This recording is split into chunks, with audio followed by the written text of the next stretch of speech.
Hello and welcome everyone. देखिए 16 तारीख की फर्स्ट शिफ्ट का जो पीटी का एग्ज़ाम हुआ था, तो अब ऑफिशियल आंसर की रिलीज की जा चुकी है, आप सबको पता है।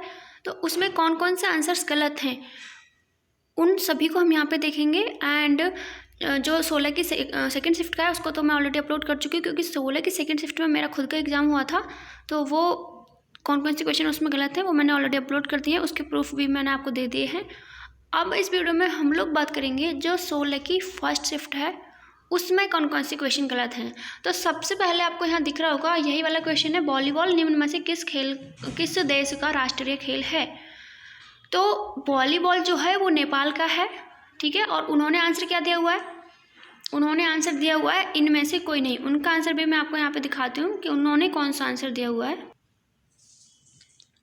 देखिए जो UPSS ने आंसर दिया है वो ये दिया है, वॉलीबॉल किस देश का राष्ट्रीय खेल है, तो इन्होंने नन ऑफ दीज दिया है। जबकि आप अगर सर्च करोगे, अगर नेट में भी सर्च कर लोगे, तो वहाँ पे भी क्लियरली गिवन है कि वॉलीबॉल जो है नेपाल का नेशनल गेम है। ओके, तो एक ये क्वेश्चन गलत हो गया। और उसके बाद और कौन कौन से क्वेश्चन गलत हैं और ये देखते हैं। एक ये ग्राफ वाला क्वेश्चन है, हिंदी का जो, सॉरी ग्राफ का नहीं, हिंदी के पैसेज का क्वेश्चन है। आपकी दृष्टि में, क्वेश्चन नंबर 2 है, आपकी दृष्टि में मादक द्रव्यों का सेवन करने वाले बच्चों के लिए सबसे ज़्यादा दोषी कौन है। तो अगर हम पैसेज को पढ़ते हैं यहाँ पे, तो दूसरी तीसरी लाइन में ही हमको मिल जाता है। देखते हैं कहाँ पे मिलेगा। मादक पदार्थों के प्रयोग की लत से आज के युवाओं में तेज़ी से फैल रही है। कई बार फैशन की खातिर दोस्तों के उकसावे पर लिए गए मादक पदार्थ अक्सर जानलेवा होते हैं, ठीक है। तो यहीं से हम लोग इसके आंसर को कैच कर सकते हैं। बच्चों के मित्र यहाँ पे राइट आंसर होगा, जबकि UPSS ने बच्चों के माँ बाप आंसर दिया है। तो एक ये क्वेश्चन यहाँ पे गलत हो गया, इस पर ऑब्जेक्शन हमको करना है, राइट। अब एक और तीसरा क्वेश्चन है, उसको देखते हैं। एक ये क्वेश्चन था, भारत सरकार अधिनियम 1935 के प्रावधानों में ब्रिटिश सरकार के अंतिम अधिकार का एक उदाहरण कौन सा था।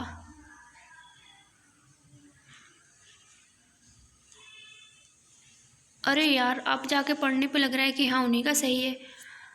भारत सरकार अधिनियम 1935 के प्रावधानों में ब्रिटिश सरकार के अंतिम अधिकार का एक उदाहरण कौन सा था। गाइस इसमें तो हम लोग सोच रहे थे कि ऑप्शन ए होना चाहिए। एक्चुअली 1935 के जो प्रावधान थे उसमें से एक था ये, प्रांतीय स्तर पर द्वैध शासन का उन्मूलन कर दिया गया था और संघ के स्तर पे द्वैध शासन को लागू किया गया था। तो प्रांतों से तो उन्मूलन हुआ था, तो ये तो एक प्रावधान था। लेकिन क्वेश्चन में ये नहीं कह रहा है, क्योंकि ये मेरी शिफ्ट का क्वेश्चन नहीं है, इसलिए मैंने अब जाके इसको ध्यान से पढ़ा है। तो 1935 के प्रावधानों में ब्रिटिश सरकार के अंतिम अधिकार का एक उदाहरण कौन सा है, तो इसमें तो ऑप्शन सी दिया है उन्होंने, UPSS ने। तो उनका ही आंसर सही है, प्रांतीय सरकारों पर गवर्नर के लिए विशेष शक्तियाँ। अब इसको मैं आपको प्रूफ दिखाती हूँ कि अब मैं ऐसा क्यों कह रही हूँ, क्योंकि अब मुझे पढ़ने में ऐसा लगा, क्वेश्चन को एक बार फिर से पढ़ा तो दिमाग में आ गया कि हाँ अब ये सही है, ये क्वेश्चन गलत नहीं है उनका। देखिए एम लक्ष्मीकांत का प्रूफ मैं आपको यहाँ पे दिखाने जा रही हूँ, देखिए ज़रा। तो यहाँ पे ये आप देखिए, भारत की राज्य व्यवस्था यानी कि जो एम लक्ष्मीकांत की बुक है उसमें मैंने यहाँ पे भारत शासन अधिनियम 1935 को यहाँ पे ओपन किया हुआ है। और अगर आप यहाँ पे देखेंगे तो आपको क्लियरली पता चल जाएगा कि इसके प्रावधान ये थे, इसकी विशेषताएं थी ये कि इसने नंबर 2 पे देखिए, प्रांतों में द्वैध शासन व्यवस्था समाप्त कर दी थी, ठीक है, और प्रांतीय स्वायत्तता का शुभारंभ किया था। ये तो ठीक है एकदम, जो ऑप्शन 1 में वहाँ पे हमें दिया हुआ था। लेकिन इसने क्वेश्चन की लैंग्वेज में पूछा कुछ और है। तो इसने जो पूछा है उसका आंसर और जो इसने दिया है वो भी राइट ही है एकदम। देखिए यहाँ पे गिवन है कि कहाँ गया,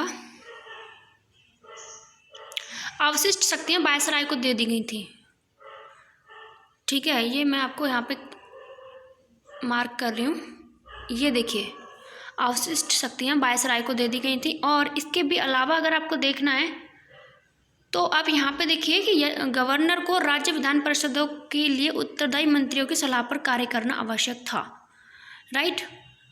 और यही क्वेश्चन में पूछा है, क्वेश्चन में उसके प्रावधान नहीं पूछे हैं कि 1935 में क्या क्या प्रावधान किए गए थे। वैसे तो इतने सारे प्रावधान है, आप पढ़िए यहाँ पे कि इसने एक अखिल भारतीय संघ की स्थापना करी है और इसने प्रांतों में द्वैध शासन की व्यवस्था समाप्त कर दी है, प्रांतीय स्वायत्तता लागू करी है, और इसने केंद्र में द्वैध शासन लागू किया है, और इसने 11 राज्यों में से 6 में द्विसदनीय व्यवस्था प्रारंभ करी है। इसने दलित जातियों, महिलाओं और मजदूर वर्ग के लिए अलग से निर्वाचन की व्यवस्था करी है। भारत शासन अधिनियम 1858 द्वारा स्थापित भारत परिषद को समाप्त किया है। तो मतलब इसने मताधिकार का विस्तार किया है। ये सारे के सारे इसके प्रावधान हैं। उसने प्रावधान तो पूछा ही नहीं है। क्वेश्चन को अगर आप एक बार ढंग से पढ़ोगे तो आपको लगेगा कि हाँ आंसर उनका सही है। अब मैंने ध्यान से पढ़ा है तब मुझे पता लग रहा है कि उनका ही आंसर सही है। देखिए, अब देखिए यहाँ पे ध्यान से आप पढ़िए कि लिखा हुआ क्या है। भारत सरकार अधिनियम 1935 के प्रावधानों में ब्रिटिश सरकार के अंतिम अधिकार का एक उदाहरण। ब्रिटिश सरकार का अंतिम अधिकार तो वही था,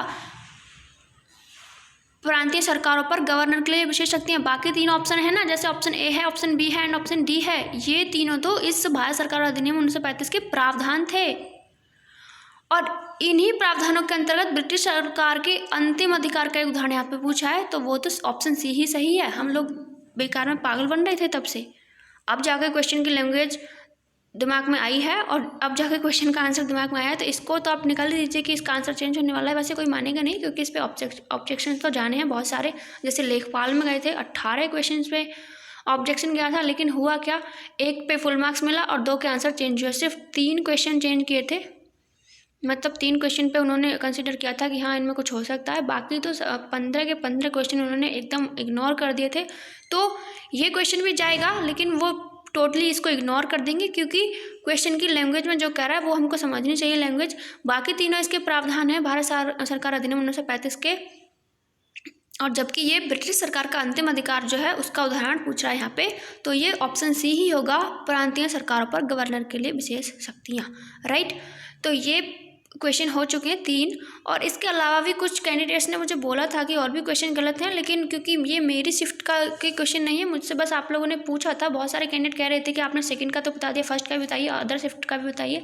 तो क्योंकि मैंने उन शिफ्ट का एग्जाम तो नहीं दिया और ना ही मैंने उनका पेपर भी देखा है, तो मैंने अदर कैंडिडेट से बोला था ग्रुप्स में, टेलीग्राम ग्रुप में, कि मेरे पास सेंड कर दीजिए। बहुत सारे कैंडिडेट कह रहे हैं इसके शिफ्ट के भी, अदर शिफ्ट के भी क्वेश्चन के लिए, तो मैंने उनसे बोला था, उन्होंने सेंड किया है कि ये क्वेश्चन गलत है।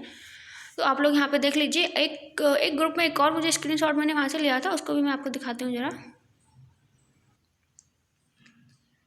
ये एक ग्रुप में से मैंने लिया है। किसी ने बोला है कि डीआई का भी कोई क्वेश्चन गलत है, जबकि मुझे, क्योंकि मैंने सॉल्व तो करके देखा नहीं है, मुझे नहीं पता डीआई का कौन सा क्वेश्चन गलत है। हालांकि हाँ, सेकंड शिफ्ट में अभी कुछ लोग बोल रहे थे कि सेकंड में अभी डीआई का क्वेश्चन गलत है। उसका आंसर एक क्वेश्चन था, उसमें 89 आंसर आ रहा था, तो वो लोग बोल रहे थे कि 89 नहीं, इसका आंसर 75 है। तो उनको मैंने समझा दिया है कि हाँ ऐसा नहीं है, आपकी कैलकुलेशन में गड़बड़ हुई है, आपने परसेंटेज जो है गिवन है, आपने डाटा नहीं निकाला है, परसेंटेज के बेस पे आपने क्वेश्चन को कर दिया है, तो उनको समझ में आ गया था। तो एक बार आप डीआई का कौन सा क्वेश्चन यहाँ पे गलत है उसको भी आप लोग एक बार चेक कर लीजिए, रीचेक कर लीजिए, कहीं वो सही तो नहीं। ठीक है, और बच्चों के मित्र वाला तो हो ही गया, क्योंकि उसमें बच्चों के मित्र ही राइट आंसर होगा। और निवेश में जोखिम वाला कौन सा है ये मैंने नहीं देखा अभी, और नेपाल वाला तो आपको बता ही दिया। नेपाल वाले का भी मैं एक और आपको दिखा रही हूँ प्रूफ। और उस लेकिन फ़िलहाल आप इसको देखिए क्वेश्चन नंबर 5 को। तो 5 को तो हमने अभी सारा का सारा पूरे डिटेल में इसकी बात कर ली है 1935 के अधिनियम में, तो उनका आयोग का आंसर यहाँ पे सही है। और हिंदी पैसेज में यदा कदा वाला, मतलब हिंदी पैसेज से 3 क्वेश्चन गलत हैं इस शिफ्ट में। ठीक है, एक नेपाल वाले का मैं आपको एक स्क्रीनशॉट दिखाती हूँ यहाँ पे। देखिए, मैंने वैसे तो ये नेट का है, इसको तो ये लोग मानते नहीं है, लेकिन फिर भी Nepals national sport is volleyball, officially declared on 23 मई 2017। तो ये वॉलीबॉल नेशनल गेम है नेपाल का। तो बाकी किसी बुक में मिलेगा तो वो भी आपको प्रोवाइड कराया जाएगा। फ़िलहाल के लिए यही 3 क्वेश्चन मुझे मिले, जिनमें से भी 2 ही गलत निकले हैं, एक तो बिल्कुल सही निकला है। अभी लैंग्वेज पढ़ते पढ़ते हम लोगों को समझ आ गया कि हाँ ये क्वेश्चन एकदम सही है। ठीक है, तो मिलते हैं आपसे किसी नेक्स्ट वीडियो में, तब तक के लिए नमस्कार एंड जय हिंद।